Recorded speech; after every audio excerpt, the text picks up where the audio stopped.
La désindividualisation est un concept psychologique et sociologique qui fait référence à la perte de conscience de soi et de responsabilité individuelle quand les personnes font partie d'un groupe. Ce phénomène pousse souvent les individus à agir d'une façon qu'ils éviteraient s'ils étaient seuls, car leur sentiment de responsabilité personnelle diminue dans l'anonymat du groupe. Cette notion a été popularisée au XXe siècle par des psychologues sociaux comme Léon Festinger et plus tard étudiée en détail par Philippe Zimbardo dans ses recherches sur le comportement de groupe et l'anonymat.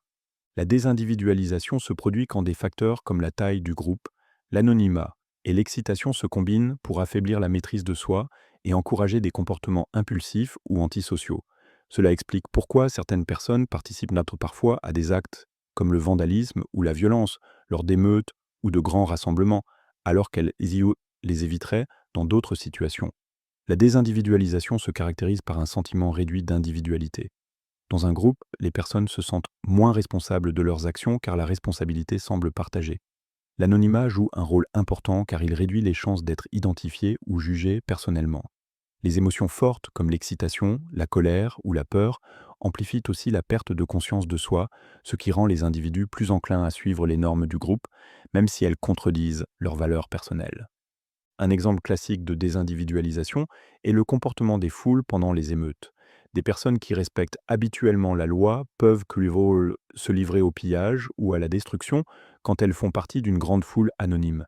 L'énergie collective du groupe et l'impression d'absence de conséquences réduisent les inhibitions individuelles. Un autre exemple est le phénomène du harcèlement en ligne. L'anonymat offert par Internet pousse souvent des individus à publier des commentaires offensants qu'ils ne diraient pas en face à face. Un troisième exemple vient de l'expérience de la prison de Stanford de Zimbardo, où les participants jouant le rôle de gardiens ont montré une désindividualisation par leur comportement agressif envers les prisonniers, influencés par leur identité de groupe et l'anonymat fourni par les uniformes. Le concept de désindividualisation offre des perspectives précieuses sur la dynamique de groupe et le comportement humain.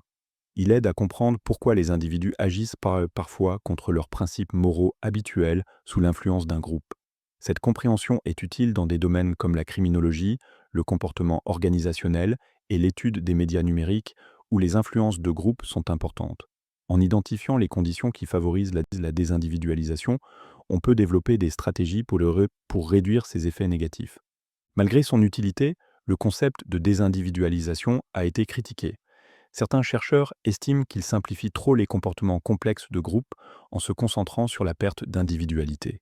Les critiques soulignent aussi que la désindividualisation ne mène pas toujours à des actions négatives ou antisociales. Dans certains cas, elle peut encourager des comportements positifs comme l'altruisme ou les efforts collectifs pendant les urgences. De plus, le rôle des normes de groupe est souvent sous-estimé.